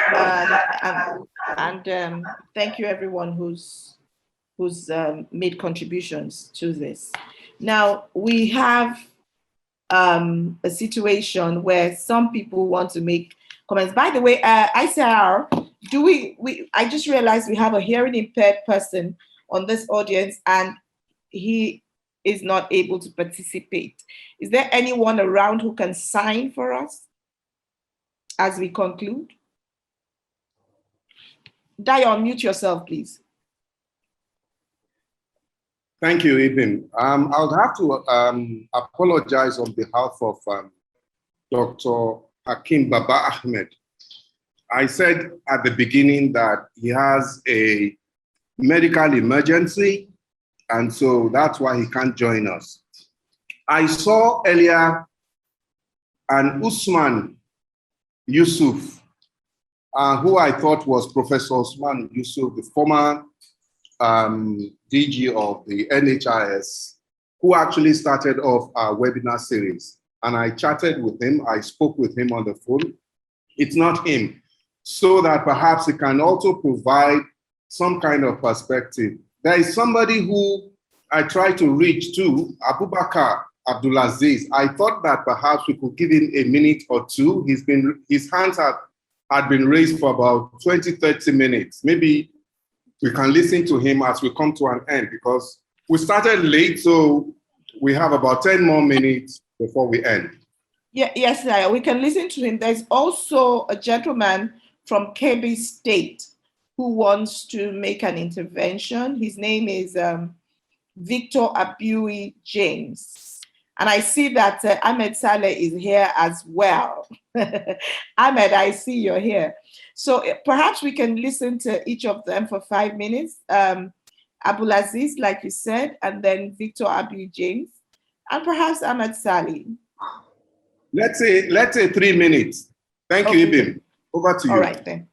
Yes. Okay. So if we have Abdulaziz, we can listen to you if you're there.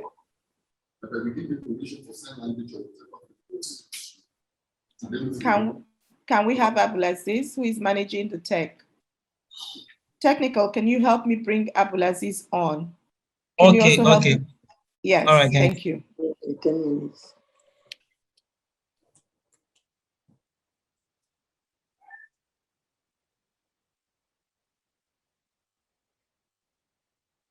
Perhaps you can also bring in Victor Abui James at the same time. So we have two of them in. And okay, so while we're waiting for them, let me read a question from Ahmed Saleh. Ahmed Saleh says, apart from power shift, rotation of power between south-south, south-southwest, okay, and north, why is it at this time when Igbos are supporting agitators of Biafra nation and Odua nation by Yorubas, why would this spread from these two areas when the people want the split of Nigeria?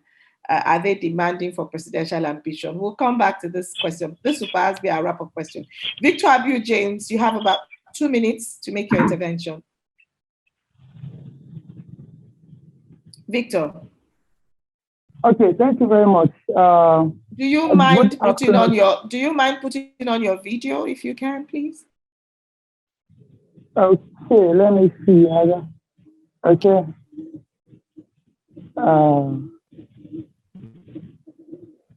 Okay, am I live? Excellent, you are. Please go ahead.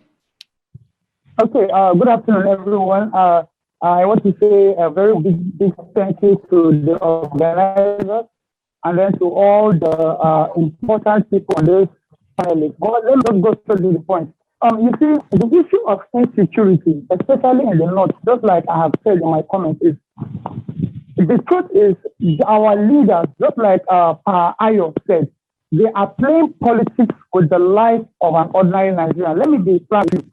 In here in Kebbi State, all of you are aware of what happened in Kebbi State, the school here that the children were abducted.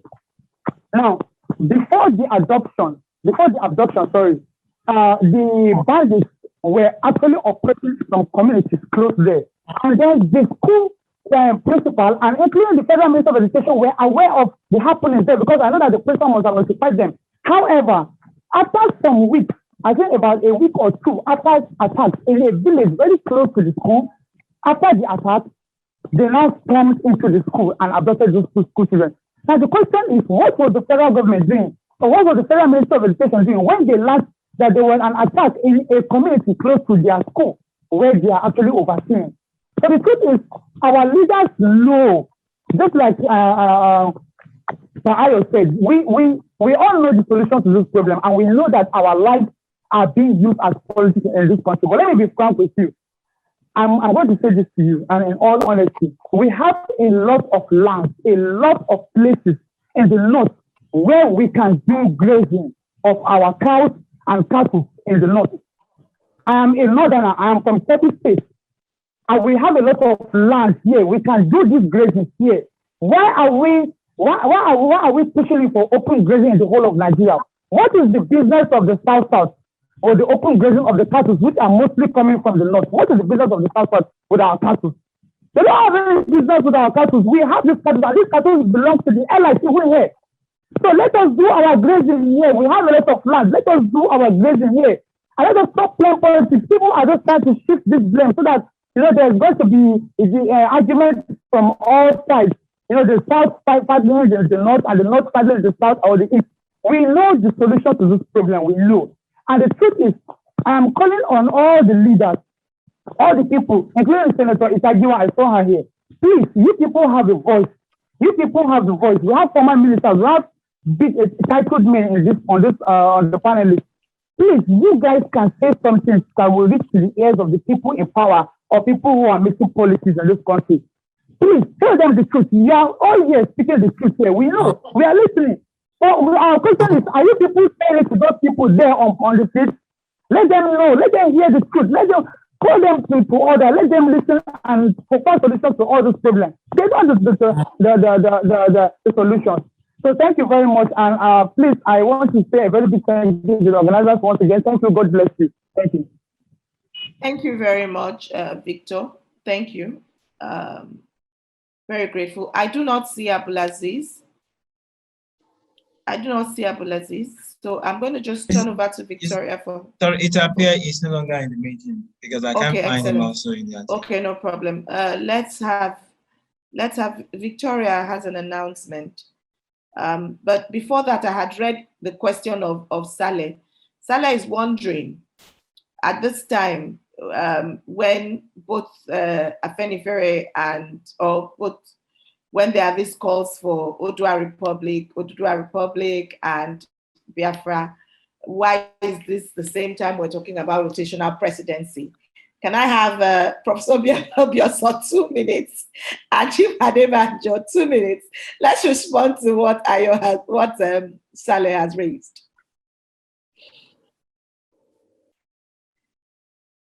Unmute yourself, Prof.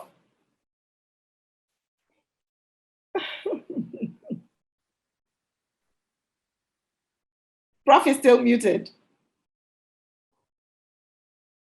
Oh dear. He might need to unmute himself. Please unmute, Prof, please. Yeah, good.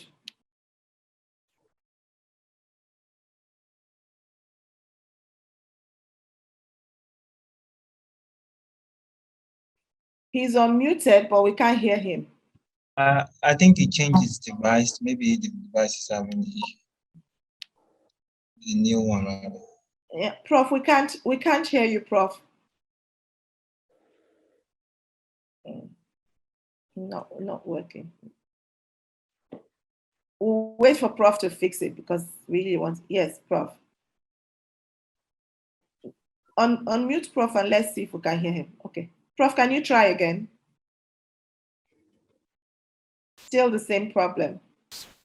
We can't hear you. Oh dear. We'll keep waiting for, we really need to hear Prof's take on this. So we'll keep waiting for that. In the meantime, Chief Adebanjo, someone says, we're talking of rotation of power, and yet some parts of the country are saying we want our republics. So why are we bothering? Your comments on this. That's a question from the chat room. Chief Adebanjo, please. Very much. I come back to the same question. Thank you very much. Can you hear me? Can you hear me? Can you hear me? Yes, sir. I don't want to talk into the air. I come back to the same question. We are living denial. There will have been no dual question. There will have been no iPod. If the country had been drawn on the basis on which we came together, we have emphasized that. And out. If the authorities really did their job to protect life and property, when his uncle was and full announcement went into the farm and destroyed the farm, and no response from the federal government to protect him, then he resorted to the constitutional right of self-protection. That is what they brought about the question of Amotekun. Because all the protection we need in the West, in the South, were denied concentrated in the federal government. Then you say you have Amotekun, but you can't carry arms. How do you imagine that? We are going to attack people who have arms without arms. That's why we say we are not honest with ourselves. The real problem is the question of the Constitution. If you go anything, you are going round about the question. I won't bother myself if the country is really structured on the federal system, and we have the autonomy, we have individuals, and we have the power in the center is only federal,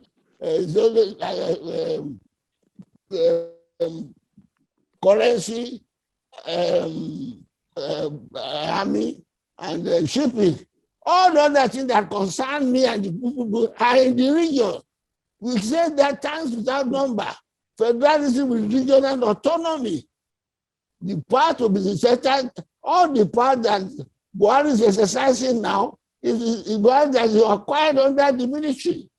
And I'd like to answer Aduadu Ogbe. It is not the military, it is not the civilian that toppled the government in 1963, 66, it was the military. It is the military aberration that we had. The crisis that civilian caused was in 1953 when we raised the question of self-government. And the London people said they want to break because they are not ready for independence. That is our thing. But we solved it at London Constitutional Conference in 1954 by those Sandals. Then we agreed on the question of federalism, and premiership was established in this region. And everybody has satisfaction. I will not say in the West, Ghana said in the North, as you said in the East. We all had his own functioning well. Nothing was happening until the military came. That is the issue. How do we shouldn't put it on us at all? It was not the constitution that was not working. It was the military intervention that caused the crisis. We didn't say the coup. The one that could have deputed to us was the crisis in the Federal House in 1952-3. Thereafter, there was no military. And when the military decided to go back to the barracks, we civilians said, okay, thank you. If you are going back to the barracks, send us back to the constitution you met us. That is the problem that we are still having till today. We started a sovereign national conference. We then the goal of restructuring. And exactly, remember, we all died at 2014. We settled this question of all problems all over the country. We are in 2014. But the president said, no, I'm putting out that recommendation in the archives. Where are we? We don't let us live in denial. We know the truth. We know what should be done. We are only denying. We don't want to face the issue. Let us tell Buhari that he is the man, number one enemy of Nigerian unity. Give us a constitution. All right. If you don't like that, you don't like military, you don't like president, then let us have a dialogue and agree on the constitution of the rule. And that's what the southern governors were saying. He has not responded. Is that cooperating? If you don't like what we say we have done, the other one, if still want us to be under this constitution, we say it's imposed on us. And they say they go to the assembly. Assembly is a product of the fraudulent constitution we are complaining about. What is wrong in coming up together to agree on the constitution? If you are fair bending, if you are a Democrat, all we are saying that this constitution is not ours. So let us face that. All right, other things you are asking for is embedded in the constitution that is imposed on us. So solve that one. Everything. Thank you. Thank you very much, Arewa Adebanjo. Prof, are we able to hear you now? Yeah, very, very. Yes, yes. Please, I'd love your intervention. With all sense of humility, the person who is referring to the idea that some of our people are agitating for secession and Biafra, and for that reason, they have no right to demand the rotation of governor from north and south. In fact, such a statement reminds me of the statement of one of our late academic icons, Professor Claude Ake, because that statement is really politicking. The Claude Ake said Nigeria's problem is that it's over-politicized and under-governed. We're talking about government and you're talking about politics of secession and separatism, which has followed this country since 1914, but it hasn't stopped Nigerian unity since 1914 either. In fact, go to your history, you see how many people in Nigeria, every section of Nigeria have had some agitation about secession. And then they still got the rotation continued in this country. I think that part of the problem of people who ask this kind of question is lack of knowledge of the history of Nigeria. In fact, if you know the history of Nigeria, you will not ask that question. And you will not baptize the South secessionists if you will not baptize the North secessionists either. Or an instrument that will be obstacle to the normal and the acceptable rotation of North power from the South to the North and from the North to the South, which creates stability and sense of belonging. In fact, and cement the unity since the amalgamation. However, people should actually speak less about this separatism because it has been a common pattern for every section of Nigeria. If you read their history, you will join in talking less about rotation in connection with separatism, because has been a point made in Nigerian history from time to time and never deprived any group of their political rights or political privilege of running or ruling the country under the rotation of North. Thank you so much, sir. That is all I can say. Go ahead. Thank you, Prof. Thank you very much, Prof. Exceptional. So very quickly, we're at this point where we need to wrap up these conversations. Let me thank ICIR for adding to the body of knowledge, but beyond that, for opening up the marketplace for these ideas to contest. So we've listened to our panelists, and they appear to have certain common grounds. And I think at the heart of it is that they believe that the problem of insecurity cannot be divorced from the issues of equity and fairness and inclusiveness, that every Nigerian must feel included in the polity. Every Nigerian must feel a sense of fairness, a sense of belonging, and that would engender trust between the people and the political leadership. All our panelists agree that there is some problem at the level of political leadership, and this is regardless of what ethnic coloration that leadership might take. That Nigeria needs to address the key issues, and that at the heart of the problem is the economics. It's the economics of it. Young people feel a frustration of not having access to sustainable means of livelihoods. There are issues, of course, of communities losing large chunks of their land, not being able to farm in peace and generate their economic well-being. The people of Bakassi displaced, the people of the South losing their land to oil and pollution. And the people of the South is feeling like they are consistently trying to return to their country, that they haven't quite been reintegrated post the Civil War, that they're still treated, even though there's a policy of no vanquished, no victor, they still feel like they are the vanquished. And then we hear these comments of saying, no, it's not rosy anywhere. The North has lost. In terms of industrialization, the North has lost quite a bit. In terms of education, the North is far behind. The North faces multifaceted crisis, and the people do not have enough to eat.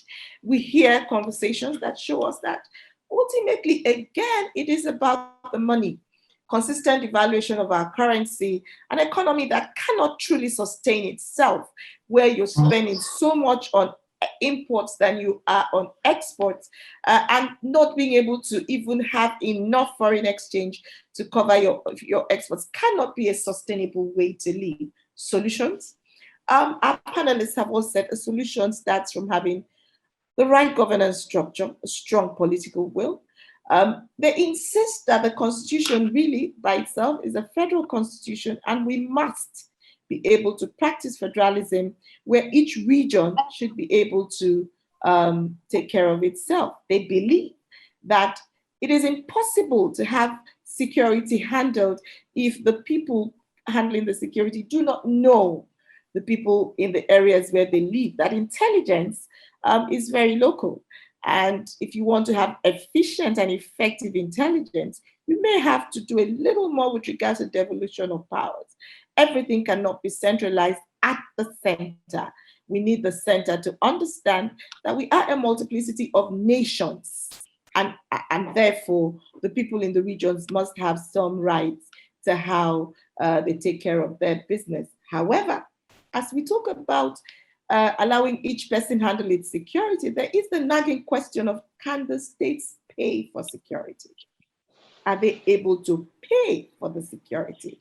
If you say have state police, can they pay the bills? Will they pick their own bills? Considering that in our country, we are still sharing at the center. So we're all coming together and sharing this trickle of oil money that comes.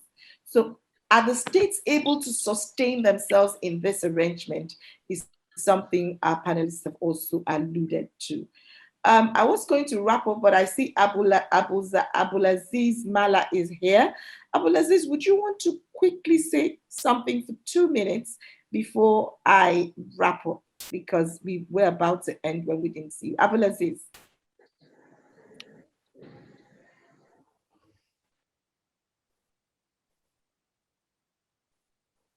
Abulaziz, would you want to make some comments? Do you have an intervention you want to make?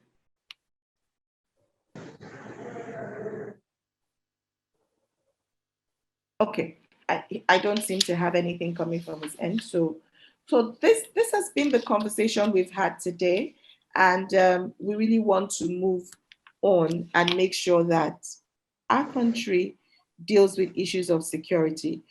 Everyone says the commander-in-chief must take responsibility and must have the political will to take decisive decisions that will protect everyone in the community called Nigeria. ICIR, I want to thank you very much for organizing this. And it remains for me to turn it over to Victoria, who would say her thank yous and end the event. Victoria. Thank you very much. Thank you very much.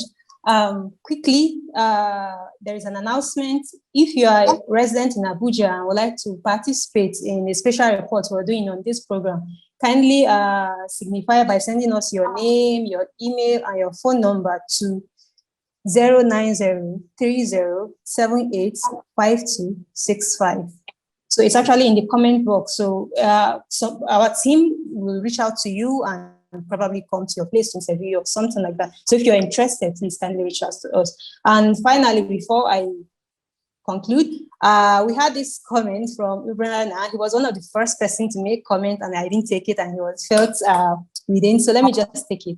That's Imran Ahmed. He's a lecturer. He said his contributions are: 1, people need to be empowered to be home guard, since we don't have enough security that will be protecting us.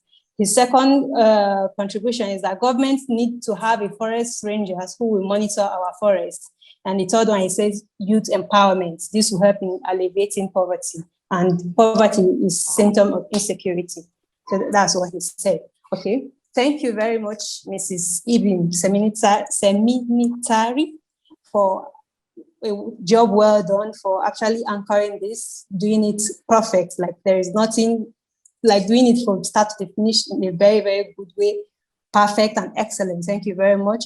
We want to say thank you to all our panelists who took out time from their very busy schedule to actually come and speak to this issue that has been something of national discourse. I want to say thank you, special thank you to Chief Audu Ogbe, to Senator Florence Itagiwa, to Chief Ayo Adebanjo, to Professor George Obiozo, and even to Dr. Akim Baba, who was not able to attend due to some emergencies. I also want to say a special thank you to all the attendees who were actually with us, who joined from the beginning, at middle, or even at this time. Well, thank you very much. And this conversation, the ICIR conversation series, is actually going to continue.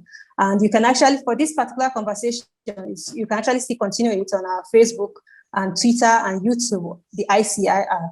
I also want to say a very big thank you for the ICIR team who worked to set up this. Thank you very much to everyone, and do have a wonderful day ahead. And see you on our next edition. Thank you. Thank you very much, Victoria.